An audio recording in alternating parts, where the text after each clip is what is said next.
আসসালামু আলাইকুম ছোট্ট বন্ধুরা, ওয়েলকাম টু 7 মিনিট ক্লাসরুম। তোমাদের সবাইকে আমাদের আজকের বাংলা ক্লাসে স্বাগত।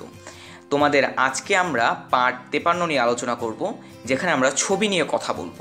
আচ্ছা চলো তাহলে আমরা এই ছবিটা দেখি এবং আমাদের নিচে কি করতে বলেছে আমরা সেটা দেখি। ছবি দেখি ও ইচ্ছে মতো 6টি শব্দ লিখি। আচ্ছা তাহলে তোমরা প্রথমে এখানে ছবিটা লক্ষ্য করো এবং এখানে কিন্তু তোমরা 6টা শব্দ লিখবে। আচ্ছা তাহলে কি হতে পারে শব্দগুলো?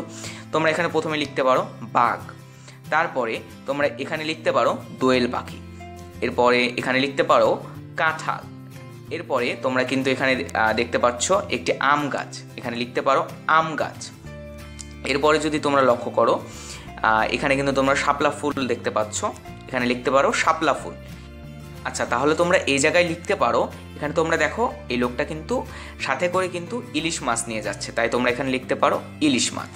তাহলে চলো নিচে তোমাদেরকে কি বলেছে, ছবি দেখে 3টি বাক্য লিখি। আচ্ছা তোমরা কিন্তু এগুলো বাসায় লিখে ফেলতে পারো। আমি যদি তোমাদের একটু ধারণা দেই, লাইক একটি মেয়ে আম কুড়াচ্ছে, নদীতে শাপলা ফুল রয়েছে, গাছের ডালে দোয়েল পাখি বসে আছে। আশা করি তোমরা আজকে ক্লাসটি বুঝতে পেরেছো। সবাই ভালো থাকবে, সুস্থ থাকবে। আল্লাহ হাফেজ।